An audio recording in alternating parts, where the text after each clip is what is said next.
তুমি যখন খাবো আছে তোমার আমি না কি করে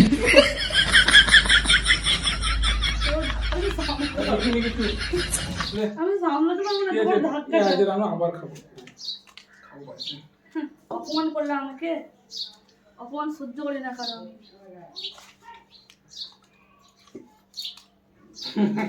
খাবো না এত বড় হাতিটা অন্য করে বেরোবে না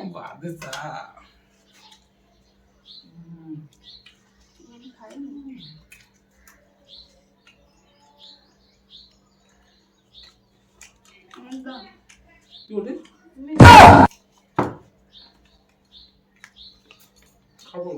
না খাবে ওই যে তোর বাইরে হয়ে যাবি তুই কাছে রাগ করবো নাকি